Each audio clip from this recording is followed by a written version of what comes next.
I'm Kerry Rowett, and this is the Align and Attract podcast, helping you to create your version of an aligned business. Let's dive into today's episode. The Online Business Paradigm Shift series on the Align and Attract podcast, part 3. Welcome to part 3 of this incredible series, which gives you so much insight into how you might thrive in the fast-paced, ever-changing environment of today. You can find part 1 at episode 123 and part 2 is episode 124. There are workbooks that go along with this series with key points, quotes, and space for your own notes. You can download those at alignandattract.com/workbook. If you have noticed big changes in the online business world lately, you are not alone. Lackluster launches, falling prices, messaging pivots, and big exits. So what is really going on behind the scenes? Many entrepreneurs, coaches, and transformational leaders have been discussing how to adapt, evolve, and thrive in this ever-changing environment, how to respond to changing market conditions. Some of the commonly accepted wisdom on growing a business online is out the window, or is it? In an era where the creation of ideas and access to information is at an all-time high, I see that we are uniquely positioned to lead the charge towards innovation and transformation. Today, I bring you in on these normally closed-door discussions and share the wisdom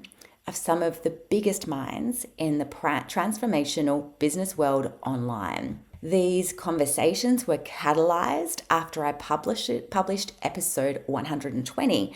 Are we in a paradigm shift in online business? I recommend you listen to that along with episodes 121 and 122 for the full context of these discussions. When that episode about the paradigm shift in online business went live, it sparked a lot of discussion and got a lot of attention. My client and friend Leonie Dawson suggested I invite some of our friends onto the podcast to talk about the changes that they are also seeing, what is working, and what advice they have for you as an online business owner. The word spread, and so many incredible women generously agreed to share their wisdom with you right here. One episode turned into 3 roundtable or panel discussions.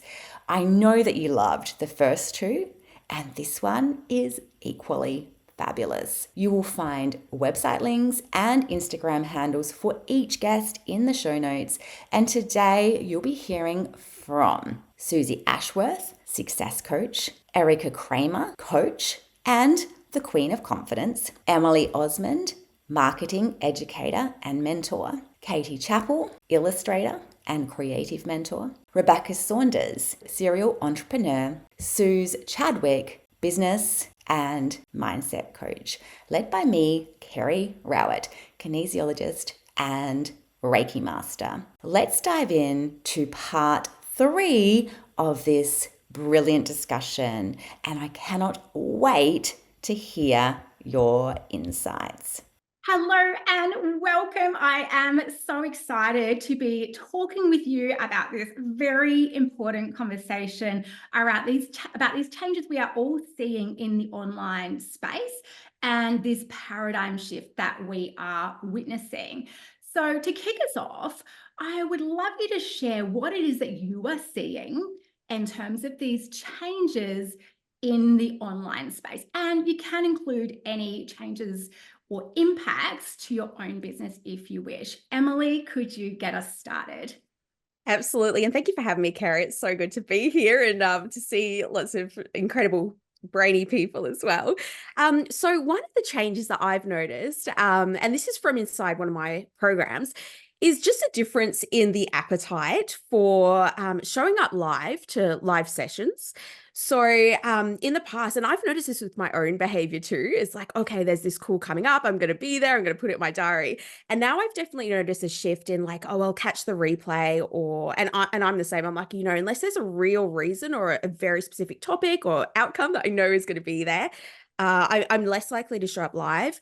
And also as well, I'm like, I'll catch the replay, I'll watch it or listen to it in double time and get the things I need out of it. And the same thing is when it comes to, I guess, that live element, it carries across to social media in terms of there's just less I guess, ability for us to put a message out there and for people to see it in real time, as like compared to many years ago on social media when really what we posted our audience would see. So it's just a change in, I guess, that relationship between what we're doing in our business live and either from what I've experienced or noticed myself, that appetite to participate live and or really that ability for our audience to stay updated with what's happening with us live. And just finally on that too, I can see that carry through to when we do have, for instance, promotions in our business that might be for a few days or even a few hours. It's just, we've got to be thinking about, okay, are our audience actually going to see this happening on our social media or not? And look at other ways that we can reach them, perhaps via email and that type of thing. So yeah, a little risky to rely on things that have a really short time span, I think, in terms of our audience just catching on to that. Amazing. Thank you so much for sharing that, Emily. Erika, I'd love to hear what it is that you are seeing. Hello, everyone. Thank you so much for having me, Carrie. So good to see you all. I think for me in the online space, one of our programs that's been our signature program for 6 years, it's a life coaching program, and it serves, I want to say, like the everyday woman. And we have had, I think, 400 to 500 women consistently in that program for more than 12 months, even though it's a 12-month program. And this is the first year that we've had any payment failures inside of that program. And I'm blessed because we have a lot of American women. We have a lot of women in the UK. And I'll tell you, for a low ticket, it's $197-ish a month. We don't have, like, we're blessed. We don't have people bouncing. And this has been the first, just this month, actually, to see more payment failures. And so there's been more admin kind of side of things on our end. And we always want to accommodate people, give payment pauses, do all those things. And that's been available, and nobody's really utilized it till now. So I feel like that clientele that is maybe not a businesswoman, is a working a 9-to-5 or stay-at-home mom, or for us marginalized communities in the States, are really struggling. You know, I feel like the impact of COVID, financial situations in America and Australia, everywhere, are just starting to kick in. All the damage is we're finally able to see it. So I feel like that's been a big problem for us with our clients in that particular program. I love what Emily said as well with social media. I think a lot of us right now in the online space don't have like patience for the BS anymore. I feel like there's been so much like the phase of TikTok and dopamine hits and so much reels and content consumption. And now I think people are looking for more real and raw. Yes. More long. They want to see stuff. They want to be behind the scenes with founders, especially in the online space. I'm finding that more of my clients and my audience are interested in the day-to-day, what you eat, what you drink, where you go, what's behind the scenes, and how do you do what you do. And so that's been really fun for us to explore and interesting for us to witness. Yeah, so that real personal aspect is what I'm hearing there. Yeah. Very interesting around the default on that lower ticket item as well. Rebecca, I'd love to hear what you are seeing. I will echo both of those things from the payments, because we launched weekly payments when we first started. So our program was always started as $1 a day. So it was a weekly payment or a yearly payment. And surprisingly, when we launched, we started monthly and yearly and then moved to weekly. And that was a really big uptake for people. But then the number of failed payments on that really makes you think, oh, okay, like the pressures are on out here. So it has been same as Erika, you know, pausing payments, checking in with people, checking they're okay, which leads to the big shift for us, which has been the demand for that one-to-one time and that feeling of importance and that care factor. So like I send out personalized emails, I check in with members. You know, my membership is relatively small. It's Australian based for regional businesswomen. So we are small, we are isolated. So that small personal touch has meant more admin on my end, but very much loved and wanted. And the email replies that I'm getting back have been quite significant in terms of the stories people have shared about where they're at. So the hardship's definitely there. I'd also then echo what Emily said in terms of that flexibility piece. I think for us, our magic sauce has been the flexibility in our membership completely. We've got a whole ethos of you can show up when you can, how you can, wherever you can. It's not a matter of showing up live. Yes, our virtual meetups are live, and to get the most of it, you need to join them live, but you don't need to be there for the hour. You could drop in for 5 minutes, you can drop in for 10, you can drop in and just listen. So I think that need for flexibility and that one-to-one touch has been really crucial. Amazing. Thank you, Rebecca. Katie, could you let us know what you are seeing? Yeah, I mean, I can relate to everything that's been said so far. And something as well that we've noticed with our students is that, so obviously the courses are brilliant and everything, but I think what people are really craving is the connection. So like being able to get in there and be in a similar boat with other people and like talk about what they're doing. And yeah, we put a lot of time into our online community and things. And even people who haven't bought a course that are just like in the peripheries and getting the freebies and things, they really get into a community as well. And I think obviously that's always been the case. And then with COVID and lockdown, that was boosted even more. But now I think in this aftermath, it's like amplified even more. And people are just like, when we ask people what their favorite thing is and what they've got the most out of, it's the people they've met, the connections they've made, and like us as the people leading the course, and the course is like a byproduct, which is, it's humbling. But no, that's what we've seen so far. Thank you for sharing. We're seeing some themes already, aren't we? Suze, what are you seeing? Hey there. Thanks so much for having me. I love this conversation. So much going on and so much I wanted to talk to as well. Like Erika was saying, people are wanting that longer form content. I heard Think Media say today when they asked a question about what's performing really well on YouTube is like 3-hour podcasts and really long form content where people can kind of just settle in instead of being in that, fast paced 15-second hit. They want that, I guess, the substance more than the flash in the pan. And I think to what Emily was saying as well, for us, we're really looking at having smarter distribution. So whilst we're creating a lot of content still, it's about how are we saving time, how are we using AI, how are we sort of from a team perspective getting more out of the content that we're creating and heroing particular content as well, like the podcast, and getting more out of it. So that's been something we've been working on a lot. I feel like from both perspectives of having clients that want more and clients who are struggling, I'm seeing both. So I'm just really conscious for my community to say, yes, the economy is tough. Yes, there is, a stretch there, but I am also seeing people who are killing it in the market. So I sort of say to my clients a lot, the people who are visible, the people who keep showing up, the people who keep serving, they're the ones that when clients are looking to buy, that's who they're going to buy from. So now is the time to be showing up, which can be hard to do when it feels like a struggle. But I think when we focus on our clients, then we can really kind of be there for them and build that community. But for me personally, I love the fact that we've diversified our products. Yes, we've got courses. Courses were booming in 2020, 2021, 2019. They were amazing. We were printing money basically. And now what I'm seeing is that whilst we still got people coming into our courses, I'm doing a lot more speaking, consulting, and I guess bigger high ticket coaching. So we're really helping our clients from a personal brand perspective, not just create the strategy, but now implement in short form content and getting them in media, helping them create podcasts. So really helping them to build that personal brand. And so we're working with sort of 6 and 7 figure clients where they're quite happy to pay for somebody to help them to facilitate that.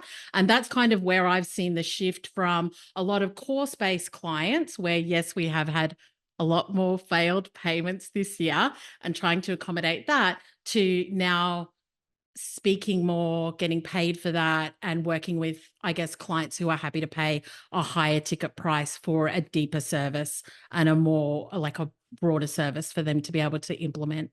So that's what I'm seeing. Brilliant. Thank you. Suzy, I would love to hear from you about what it is that you have been seeing. Yeah, well, I could pretty much say everything that Suze has just said, like that. I really, really resonate with all of that. And I think that the conversation that we're having in my communities right now is understanding that there has never been a more exciting time to be in the coaching industry, because it's just getting bigger and bigger and bigger. I think that within the next 5 years, that people having a coach will be just as common as them having a therapist. And when I started in the business 10 years ago, people were like, life coaching is weird. And that is really exciting. And the flip side of that is that the more demand, the more people coming into the market. You know, the barrier to entry for coaching has always been low, and it still is low. And then when you have things like AI, that are going to democratize the market even more, because people will be getting information, thinking that it's coaching, just online. And you're going to see more platforms, things like, I think Better Health is now global for therapists. I think that we'll see that in the coaching industry. And so when you have such an explosion of people being able to, well, the demand for going up and then people entering the market, you're going to see prices, that kind of race to the bottom on what they call the red ocean. We're going to see that a lot. So the people, where the opportunity is, what Sue just said, is the high ticket, in my opinion. And I think everybody should have a range. There are people who need low, and there are people that need high. But I think that where the opportunity is now is to really be looking at, what would I need to do to position myself as a high ticket coach, which is not the same as just having a high ticket offer. It is really understanding, what is the experience a client is going to pay for? What is the transformation and the result a client is willing to pay for? And the better we get at really defining what it is that we are offering, the higher price that we can pay. And the people that want the result and desire the experience, the same people who are buying Chanel handbags and Louis Vuittons, they want the experience, they want the result, they are still paying, and they're doing it in abundance. So that's really what we are seeing and what we're talking about, and how we're helping our clients really reposition themselves for the ever increasing number of coaches that are going to be flooding into the market over the next 5 years. So amazing. Thank you, Suzy. I want to pick up on some of the themes that I've been hearing here. So there is this personal touch that people are really craving, connection, a lot of people experiencing lack of time.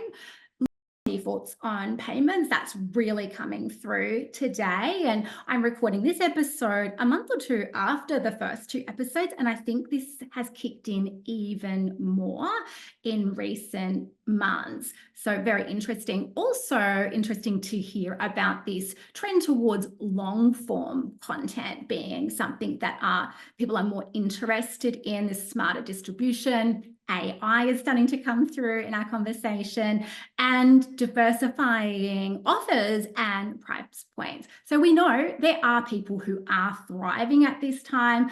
We know also there are new opportunities that come out of times like this. So I really want to talk now about what is working. So Erika, can we start with you, please? Oh, Suzy, I just was like, high five, sister, because everything you said, I was like, unmute. Nope, just wait. I loved it. Like, I loved it so much, because I gave myself a loving bitch slap this year. Like, this was the year where I took my own advice. And for 6 years, I've been running this program to support everyday women. And it's a big passion of mine, the accessibility, all of that. And I'll always continue to have that.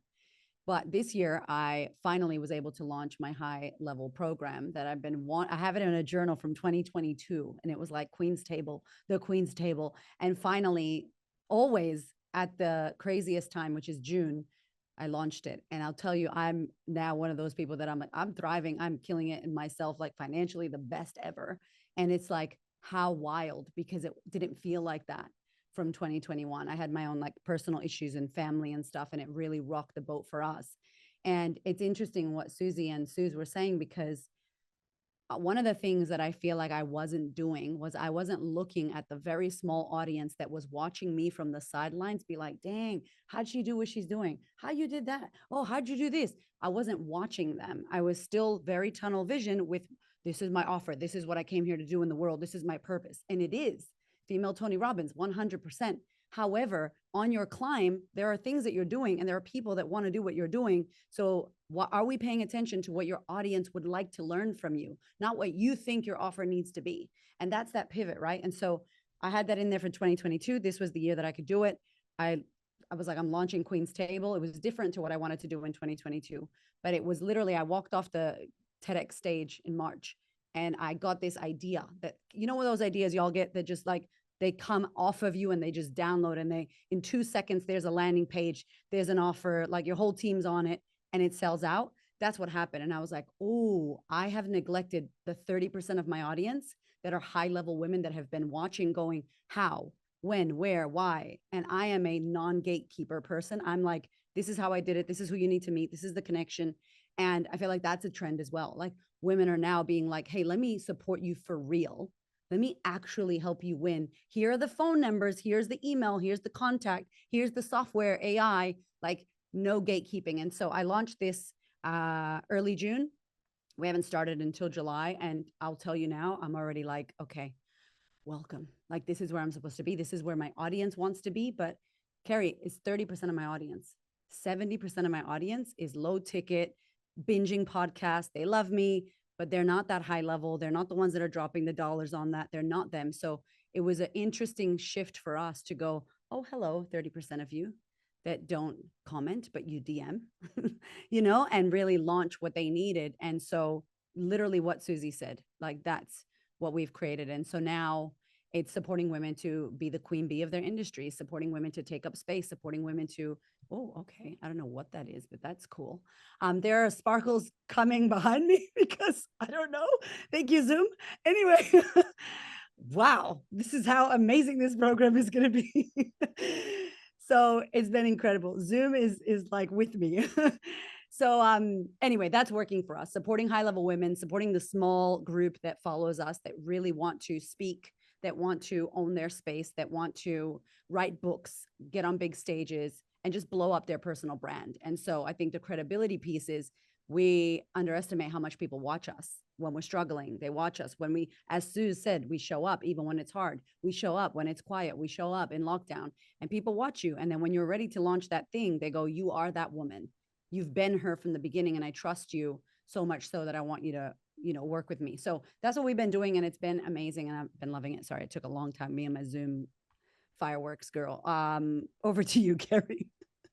I love the Zoom fireworks. For those who are not actually watching, but just listening, just really went off for Erika right then. Suze, I wonder if you can jump onto that, because that, what Erika says does reflect what you also mentioned around pivoting and changing some of your offers to meet the needs of this higher ticket audience. Yeah. And I think the great thing about that as well is that you just don't need as many clients. Like, you know, I think that we've kind of come in the high volume course kind of, you know, background and getting as many people in as we can, which is what scalability is. And we love it, you know, all power to it. Yes, we, you know, definitely want it to continue.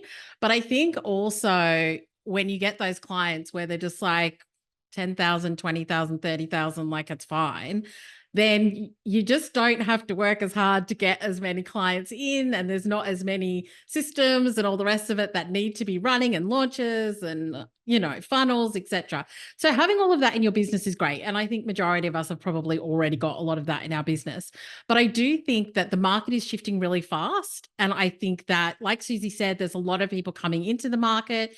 And I think with technology and everything else that's happening, I think that as a business owner, you've really got to have your finger on the pulse of what is going on in the market. And whilst I am definitely not somebody who's like create like new products, etc., I do think that, like Erika said, you've got to be listening and watching for when there is something there that could easily be delivered to your client base, because it's something you naturally do. And so I think just really tapping into, once again, our own zone of genius, our own superpower, where it's like, you know something, I didn't even think twice about doing that, but other people are just like, how do you even figure that out? And I think that's where we've kind of got to lean into, because if we can do that, it's so much easier to create products and services that clients who are happy to pay and clients who are like literally there waiting. They're just like, yeah, like when do I sign up? Where do I sign up? Like, have you put it up yet? Like, those are the types of clients we want to be working with. And I think also one of the things that has really helped me too is just being really vocal about it. You know, being vocal about, like, if you want to do this, like, let's connect, let's talk about it, and seeing what that demand is.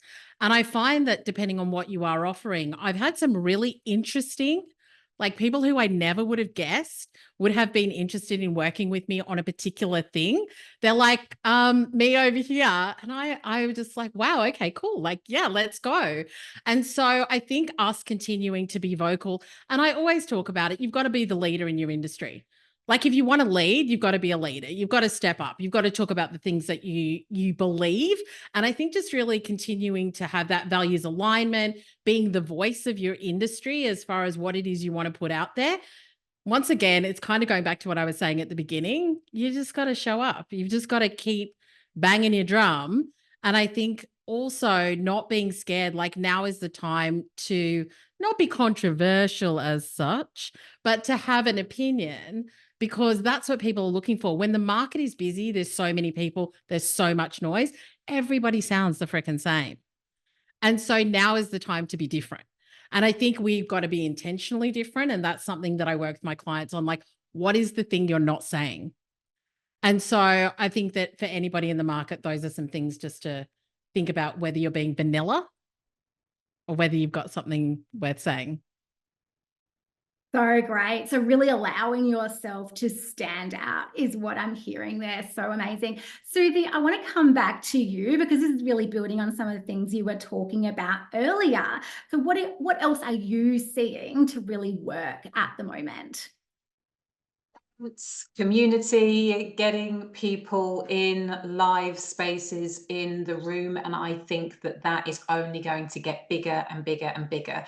And again, so much of this we're seeing the seeds of it now, but as there is more automation, there are more robots doing our job.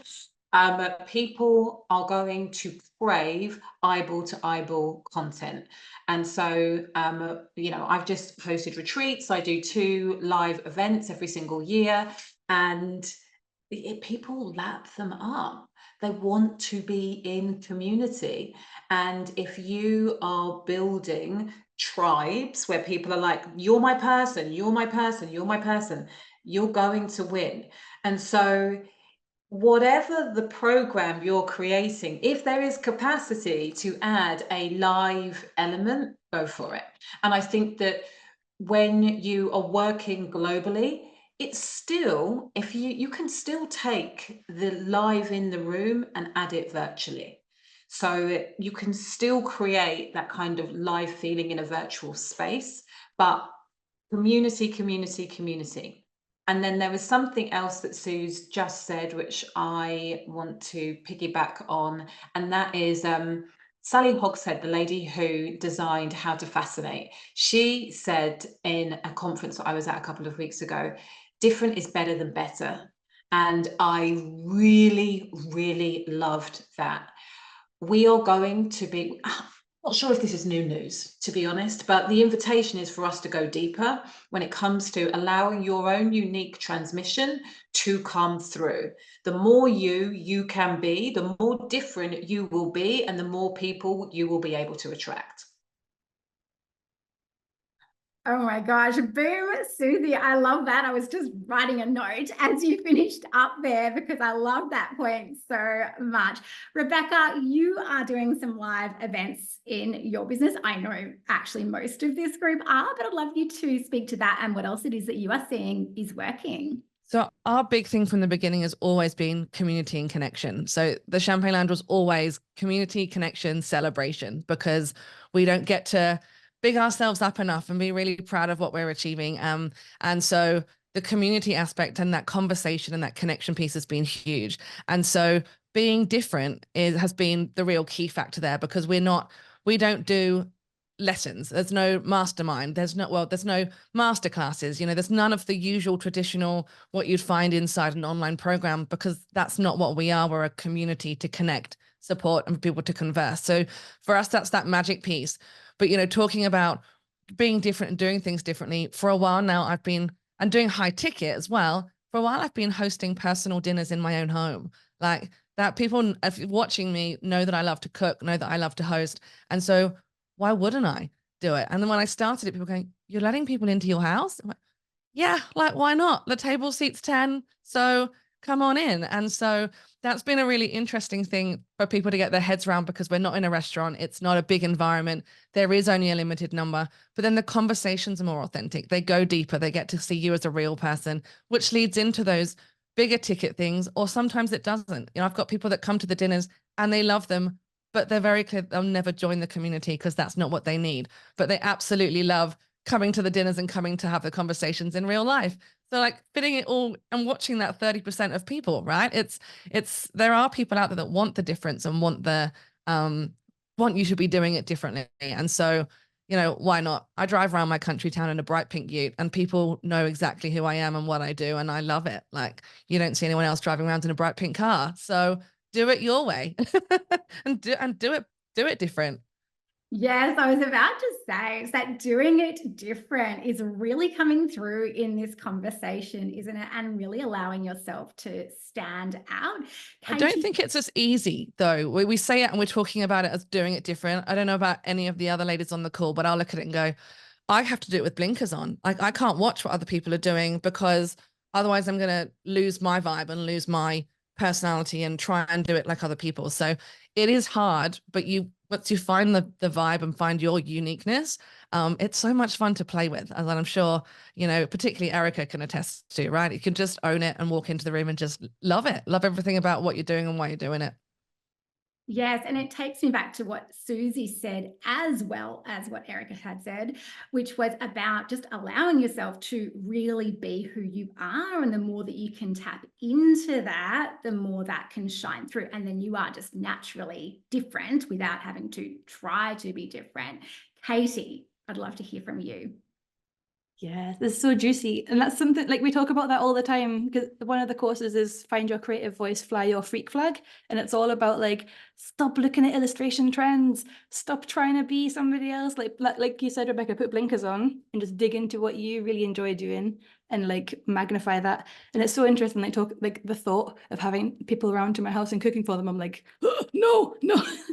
But that also brings up the thing of like, be yourself, like lean into your strengths. And I think in times like these, when everything is shifting and changing, when you lean into what you're naturally good at and what naturally brings you loads of joy, everything's easy and it's fun and it's easy to be prolific and show up. So for me, I'm a massive introvert. We went to an in-person event earlier this year and it took me like 2 weeks to recover. So I was like, oh my God, there's too many people. And it was lovely to meet people, but it's just not my thing. I would much prefer like the online situation where I can show up and be like, hi, and then leave and lie down in a darkened room for a while to recover. But yeah, in terms of like what's working now, I feel like AI is a huge conversation. You can't go, like, at work and events, every single event is about AI. I'm sick of hearing about it. But in terms of ways it's working, I think it's so good for accessibility. Like before, it used to take us ages to like add the transcripts and make sure everything was edited nicely and burn the subtitles onto the video. Now it's just like click, click, click, done. And like repurposing transcripts and stuff, we've got tools, and it blows my mind. Like you can plug the transcript in and it spits out like content ideas and video scripts. And yeah, I'm still not really over that.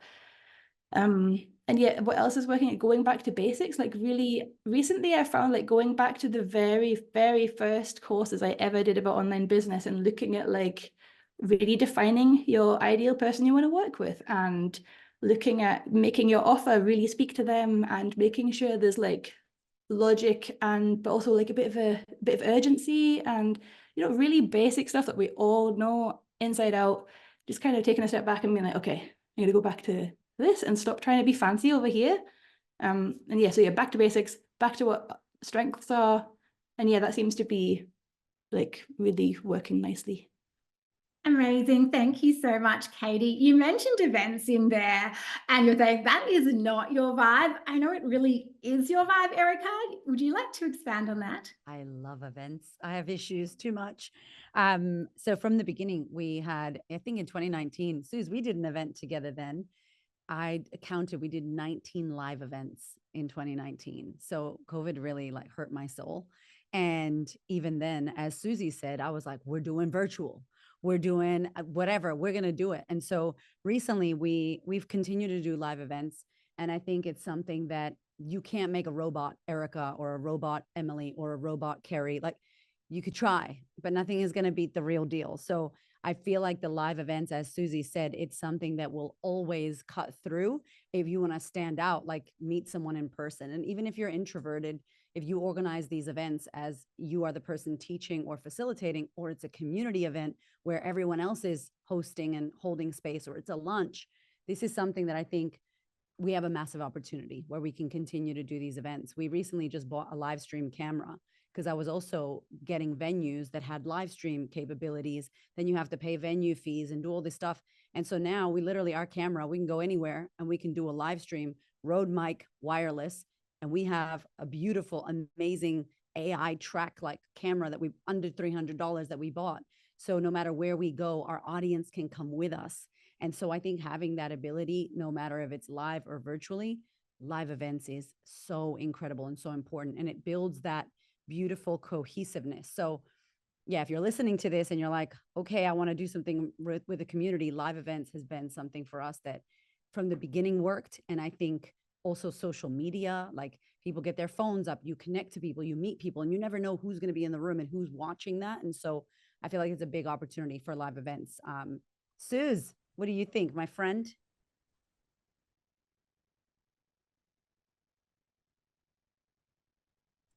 I think it's really interesting because I think it can go both ways as well, Erika. So I'm going to say I've done events where it's been really hard to sell tickets, and I've had other events where it's like gone off. So I think that the appetite in the market is interesting. I'm not going to say that I have found it easy as we used to find it.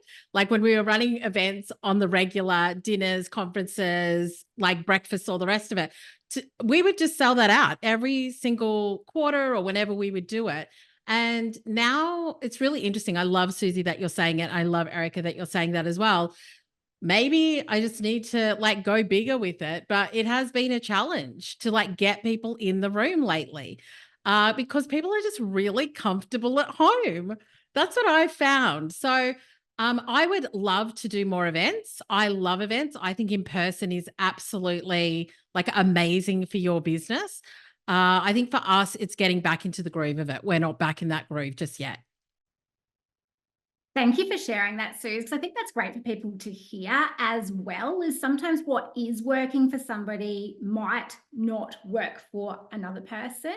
And so it's really about seeing what it is that's working for you and what does fit your natural strengths with that as well, of course. Emily, I would love to hear from you about what you are seeing to be working right now.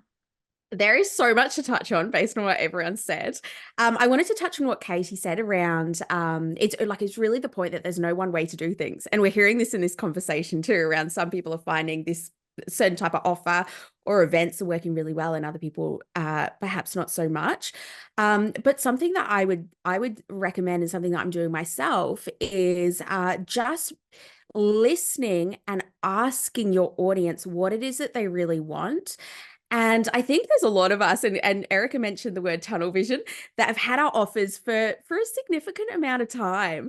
And we could, like, I can get attached to my offers and I'm like, no, this is the offer, this is the membership. But now more so I'm exploring and introducing different offers. And it's actually been like so fun and creative to be able to think about and really ask my audience, what is it that you really want? And putting out offers that I see them as being an easy yes based on potential price point, which is more accessible to people, also something that is on demand. So I've created a course that's a couple of $100. It's something that's on demand for them. And it also brings in, which touches on, I think, what so many of the women here have mentioned, around bringing in your own thoughts and opinions into the offer as well, and the way that you market it. And this is what sets us apart as well from the AI content and the AI, like basically asking Google or AI for answers, is no one else has my experience or my specific opinions or my shortcuts. And so when we lean into that through the way that we market and the way that we sell, it's really effective. And then something else as well is just being really simplifying and shortcutting the way that we are communicating things. For instance, sales pages, like let's just be so clear and make it really simple for people to understand what the offer is, what the outcome is. And I think people just don't have the capacity or desire or time to be wading through information and trying to decide on things. So how simple and clear can we make things, and really focus on what is the outcome of this for people? Because there are so many offers out there now, and people don't want or don't have the ability to purchase things that are just a nice to have. So the better that we can be at communicating, and this is something that I'm always working on, the way that this is really going to help people and benefit them, then the more uptake we're going to see. So yeah, bringing in our different opinions and perspectives and experiences into our own marketing, and blending that into the offers that we sell, exploring and experimenting with our own offer suite, and really looking at what is it that my audience wants, and then making it as easy as of a yes for people to buy and for them to understand exactly what it is. Amazing. Thank you so much for that, Emily. Just back to events. Suzy, did you have something to add there, please? Yeah, so I would say 5 or 6 years ago, when I was doing events, you could basically have a very general theme. It's like, come to my event and you're going to feel better. Like Erika, you said it, female Tony Robbins. It's like, well, it's going to be personal development. It's going to be amazing. Now, what I see is absolutely required is what Emily just said, specificity on the sales page. So if you were going to do a marketing event, it's like, come, we will build your X, or come and experience this. If you're going to do a wealth accelerator, it's I will show you how to, create your 10K month in the next 3 days. So it's just that very, very clear outcome. The clearer, and for somebody who is, I love the woo, I love the mindset, and I prefer less to be teaching strategy. I do find it challenging to be like, this is the exact thing. But as soon as I add that discipline to my sales pages when it comes to events, it is so much easier to sell. The other thing that I would say is that on the other side of that, we just had 24 women at a retreat called Aliveness.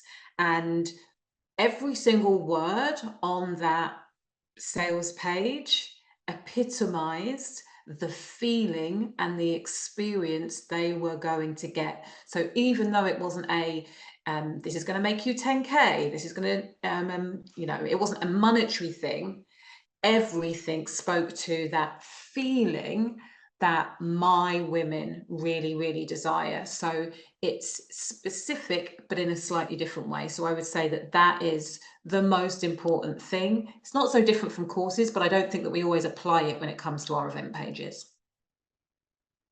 Thank you, Suzy. That was really awesome to hear that as well. So again, we can hear so many themes coming through here about what is actually working at the moment. One of the things that's come through is around diversifying your offer suite. So in some cases, that's looked like pivoting into higher ticket and really surfacing that section of your market even better than what you have been in the past, and also pivoting into lower ticket as well. So it can go both ways depending on what it is that you actually want to do and what it is that you're seeing that your clients really need. It's a big theme here around messaging as well, being really outcomes focused. even if that outcome, like Suzy just said, is around a feeling, but it's like, what am I actually going to get out of this? People are not so much buying like good vibes, maybe like they might have done in the past, and getting people into live spaces. I think live events have come through more strongly in our conversation than in either of the previous two conversations. And I think post-COVID times, like it is something people are really seeking. Doesn't mean it's necessarily easy to sell tickets for events, as people here have shared, but when people do get into the room, they can have a really wonderful transformation and exceptional experience. So now I would love to hear from each of you about your advice for those who might be struggling in their online business at the moment, and what you really recommend for people who are feeling that way. Rebecca, I would love to hear from you.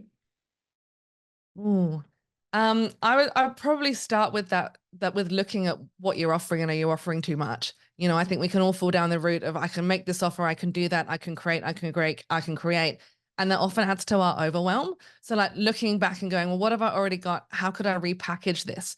How could I split out these modules to be shorter courses, for example? Like how can I do things differently without overstretching and overcommitting my time and my energy? And also, you know, asking your audience, if I separated this out, would this be of interest? Or, you know, if we did it as a live program rather than a on demand, or vice versa, you know, asking them and looking at what you've got so you're not recreating the wheel. Like we've all got so much content and so many things inside our programs and inside our offerings that, you know, we don't need to be creating new stuff all the time. And I think that would be probably the big thing to take away is what have you already got, and how can you repackage that and put it out in a different way? Amazing. Brilliant advice. Thank you, Rebecca. Suzy, what is your number one piece of advice? Simplify, simplify, simplify. I think that when we get into a space where it's like, nothing's working, we kind of get into that throw spaghetti at the wall. It's like, and this and that and this. It's like, take a breath, go for a walk, clear your head, create some space. And then what works really, really well is to reconnect with the big vision, the big purpose. Like, why are you doing this? How do you want to be of service? So really coming back, because often when nothing is working, we're so focused on where's the next sale coming from? Is this the exact right word to use in my social media post in order to get the client? You're no longer thinking about the bigger picture. So it's reconnecting to the big why. And then on a really basic level, are you asking for the sale enough? Like, often we can get so in our head, we're not actually letting people know that they can work with us. And I'm going to be controversial here and say, be asking, be putting out your message at least 6 times a day, like in 6 different places. Let people know, because the way that it works with the algorithm, most people aren't seeing it. So if you put one message on your Instagram and one message on your Facebook, different people are seeing this, different people are seeing those places. So we get 2 asks. So make sure that you are asking for the sale more and reconnect to the bigger vision, and really look at how can I be of service and take that to market. Such great advice. Katie, what is your advice? Don't be scared to like half-ass it. Get a shitty first draft out there. You can't improve on what's not there. And yeah, even if it's in terms of like trying new things, or even if it's in terms of simplifying, you don't have to simplify perfectly. You can just do something. I think that just that tiny action gets you in motion, and then momentum will keep you going, and magically things will be going better. And yeah, I think like when you're panicking and feeling like you're struggling, you can freeze. It's like the fight or flight. You're like, oh, I don't know what I'm doing. Like, and you start scrambling and doing pointless things and busy work. So yeah, I think taking a step back, letting it be imperfect, it's all good. It's going to be fine. Oh, thank you so much. So reassuring. Thank you, Katie. Suze, what's your advice? There are 2 things that I will give you. The first one is connect to individuals over the crowd. So I think that when business is tough, what we can tend to do is just like put content out there, cross our fingers and hope for the best. And I think that in conversations, that's where clients come from. So if you can connect more with people, like if somebody follows you on Instagram, it's like somebody walking into a room saying hello to you and you look at them and walk away. Like when somebody follows you, go and say hello. It'll take you a millisecond. And if you're somebody that doesn't have like thousands of followers every day, I think it's about appreciating the connections that come to you. Like whether you're on LinkedIn, Instagram, TikTok, wherever, I think the more conversations you can have, the better off you'll be, the more likely you are to get clients that way, because somebody has actively and intentionally sought you out and then taken an action. They've followed you. Yeah. So that's the first thing. The second thing is always surround yourself with expanders, like the room that we're in today. Yeah. If I had the air horn, which I hate, Erika, I would do it. But anyway, so for me, something that has absolutely, like the last 12 months have been tough. Yeah. Like whatever, whether it's personal, business, everybody has felt it. But for me, I've got my little group in our little, Facebook chat, and they are my expanders where we go in and I'm like, I feel like poo today. And somebody else will be like, what do you need? When you can be around people that can bring you up, who you can have great conversations with, like, I've got this funnel, my conversion's rubbish, like this is not working. They're like, send me the link. Let me go through it for you. Like you want people around you who can take you through the hard times. We're going out for a celebration, end of year lunch, like end of financial year lunch on Thursday.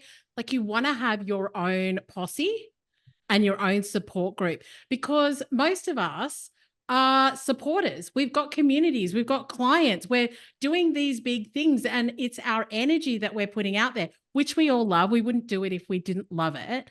But then we also need people who are going to be our supporters in order for us to support our clients as well. So those are two things I would say. I love that. Thank you, Sue. Such a great reminder to look after our own energy as well, especially for those of us and like all of you who are in a space of leadership. Like you need your team behind you as well. Like you said, Emily, what is your advice? Yeah, absolutely.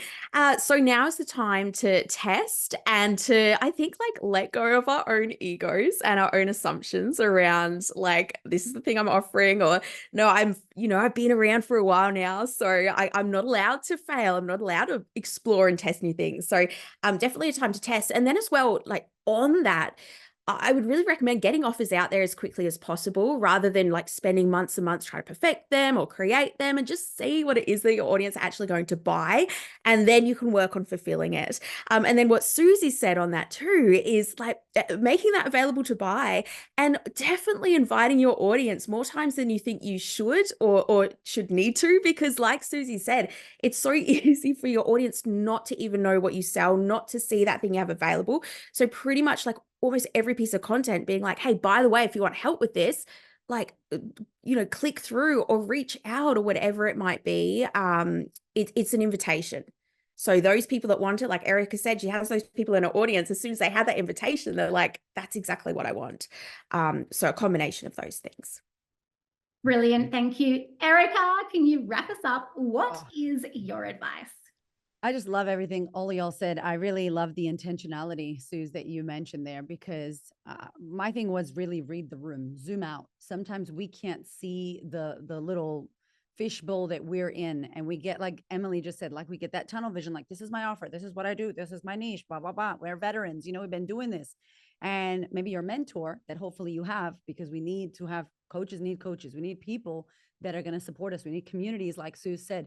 We need friends that are in business that go, sister, listen, you're barking up the wrong tree. Like maybe you need to shift over there. Did you notice this, XYZ? And so I think for me, continuously having a mentor, a coach, a therapist, someone to support me and check me when maybe I'm doubting, because all of us are going to doubt. We're all going to go through this. And if we're going to do that for our clients, I think that we need to make sure we have that. I would say get back into the sales driver's seat. The ladies that I'm talking to that are like 7-figure business, 7-figure this, and their cash flow is a hot mess and their profit is not there. It's like, yo, you are paying too many people And I know for me, I was like, oh, we made $1 million. I need to pay $5,000 for my podcast. I need to spend this money on that. I need to drop. It's like, whoa. Hold on a minute. So when things get rough, it's good because you start tightening it up. And so some of us are out here having 17 salespeople and paying commissions to everyone, and tell me that you can't sit there and have a chat with somebody to sell a 10 or 20K thing. You can. So where else are you dropping dollars on things that you don't need to do, that maybe an AI software? We saved $5,000 a month on podcasting with 2 AI softwares that are not even $100. And I'm like, wow, because sometimes you get successful and you stop thinking about that. So check your money, get back intentionality into the driver's seat of sales. I would say survey and ask. And I think everyone said that. Talk to your beautiful audience. Show up and ask them what they want. Ask them what they think. And also don't believe them because they'd be like, yeah, do that. And then you do it and crickets. So ask them. However, have your discernment and understand, because you're the leader in the space, test and measure, mess up, fall flat on your face, do it. Who cares? Get back up. You're going to learn so much about this. And lastly, what everyone talked about, own your space. Become the go-to of that thing. Be contrarian, take up space, do the X factor, what Suzy said, like, who are you in this space? Who do you want to be? How do you cut through the noise? And it's not going to be copying and paste, swipe, copy. That's already taken. So who are you going to be? And that's the opportunity we have. Oh my gosh. Just kidding. The most brilliant advice from you ladies. Thank you so much. I know that everyone who is listening has been lapping this up and just appreciating absolutely everything that you have been sharing. I appreciate you sharing so much. And for those who are listening, please do share this episode with your friends, share it with your audience. Please tag all of the speakers. You'll find websites and social media handles in the show notes. Let us know what this episode sparks for you. Feel free to send a message or to tag individual speakers with like really specific points that really stood out for you. Get inspired, take action. Thank you so much for listening. This was episode 132 of the Align and Attract podcast. And that means you'll find all of the relevant show notes over at alignandattract.com/blog/132. That is where you will also find the video of this podcast episode. I would love to encourage you to share this episode with your friends, share it online. You will find the Instagram handles in the show notes of all of the guests, so be sure to tag when you do share. It would also be so lovely to connect directly with the guests to share your biggest insights. People do really love to hear it.